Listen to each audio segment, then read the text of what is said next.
మొన్నటి సార్వత్రిక ఎన్నికల్లో ఘోర పరాభవం తర్వాత వైసీపీ అధినేత వైఎస్ జగన్మోహన్ రెడ్డికి వరుసపెట్టి సమస్యలు స్వాగతం పలుకుతూనే ఉన్నాయి.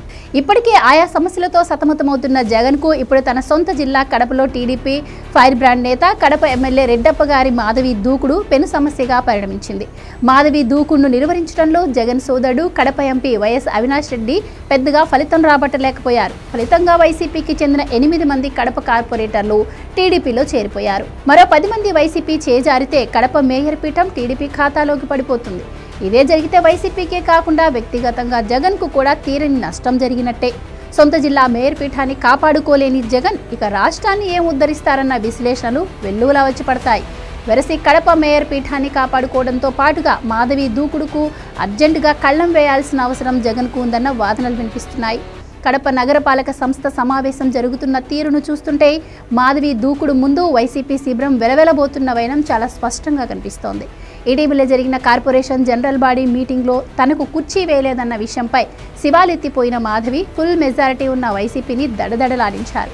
మాధవి దూకుడుతో ఇటు మేయర్ సురేష్ బాబుతో పాటుగా వైసీపీ కార్పొరేటర్లు కూడా కంగు తిన్నారు. అధికార గణానికైతే నోట మాట రాలేదు. ఇక సోమవారం జరిగిన సమావేశంలో మాధవి సమావేశం అజెండా ప్రతులను చించివేయడంతో తాను అడిగిన ప్రశ్నలకు సమాధానం చెప్పలేక నీళ్లు నమిలిన మేయర్ను ఆత్మరక్షణలో పడేశాయి. ఇదే రీతిన మరో 2 సమావేశాలు జరిగితే వైసీపీ శిబిరం చెల్లాచెదురు కావడం ఖాయమేనని చెప్పక తప్పదు. ఒక్క సమావేశంలో మాధవి చూపిన దెబ్బతో ఏకంగా 8 మంది వైసీపీ కార్పొరేటర్లు టీడీపీ గూటికి చేరిపోయారు. ఈ లెక్కన మరో 2 సమావేశాలు జరిగితే వైసీపీ ఖాతాలోని మేయర్ పీఠం టీడీపీ ఖాతాలోకి చేరిపోవడం ఖాయమని చెప్పక తప్పదు. ఇదే అంశాన్ని గ్రహించిన జగన్ కడప రెడ్డమ్మ దూకును తగ్గించే పనిని తన భుజానికి ఎత్తుకున్నారు.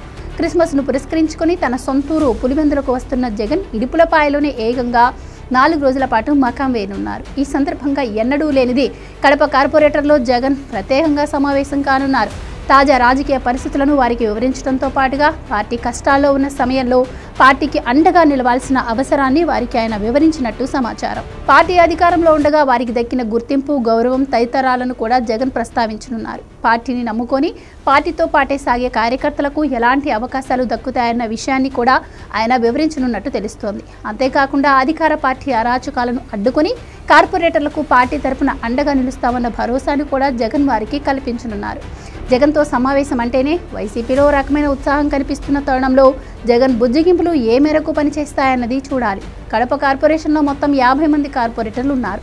వీరిలో 48 మంది కార్పొరేటర్లు వైసీపీకి చెందిన వారే. వైసీపీ అధికారంలో ఉండగా కార్పొరేషన్కు ఎన్నికలు జరగడంతో మెజారిటీ సీట్లను ఆ పార్టీనే దక్కించుకుంది. ఇక మిగిలిన 2 స్థానాల్లో ఒక స్థానం టీడీపీ ఖాతాలో పడగా మరో స్థానాన్ని జనసేన గెలుచుకుంది.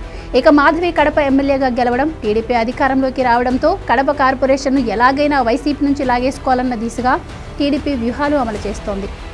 ఇందులో భాగంగా ఇప్పటికే మాధవి టీడీపీ జిల్లా అధ్యక్షుడిగా ఉన్న తన భర్త శ్రీనివాసులరెడ్డితో కలిసి వ్యూహాల మీద వ్యూహాలు రచిస్తున్నారు. అందులో భాగంగా ఇప్పటికే 8 మంది వైసీపీ కార్పొరేటర్లు టీడీపీలో చేరిపోయారు. ఫలితంగా టీడీపీ బలం 0కి చేరింది.